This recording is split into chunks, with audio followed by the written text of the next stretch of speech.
Assalamualaikum warahmatullahi wabarakatuh. Kembali lagi bersama saya, Gian Askia. Langsung saja, pada kesempatan kali ini kita akan membahas secara singkat mengenai cara kerja sistem hydraulic power steering. Langsung saja, urutan kerja hydraulic power steering yang pertama adalah steering wheel, yang kedua adalah steering column, yang ketiga adalah rotary valve, terus ke power cylinder. Kemudian tenaga dari steering column tadi diteruskan ke steering gear, dan juga tenaga dari power cylinder tadi juga diteruskan ke steering gear. Akhirnya kedua tenaga tersebut diteruskan oleh steering gear ke steering link egg, dan akhirnya sampailah ke roda-roda. Nah, sebenarnya untuk cara kerja hydraulic power steering terdiri dari dua macam. Yang pertama, saat steering wheel dalam posisi lurus atau tidak dibelokkan. Yang kedua, saat steering wheel dibelokkan. Mari perhatikan gambar berikut. Ini adalah gambar rotary valve pada saat steering wheel dalam posisi lurus.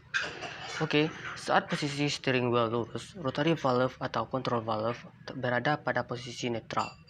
Bila rotary valve berada pada posisi netral, rotary valve menutup right pressure chamber dan left pressure chamber, sehingga fluida atau minyak power steering mengalir melalui rotary valve ke saluran pembebas atau relief port dan kembali lagi ke pompa power steering.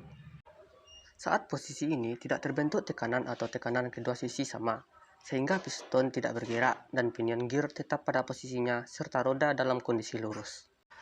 Dan ini adalah gambar rotary valve atau counter valve saat steering wheel dibelokkan atau diputar. Pada saat steering wheel diputar ke salah satu arah, maka tenaga akan diteruskan ke steering column dan memutar steering main shaft yang akan menyebabkan counter valve pada rotary valve ikut bergerak, membuka salah satu pressure chamber sesuai dengan arah steering main shaft yang mengakibatkan terjadinya perubahan volume aliran minyak power steering dan menyebabkan terbentuknya tekanan yang cukup tinggi yang kemudian diteruskan ke power cylinder.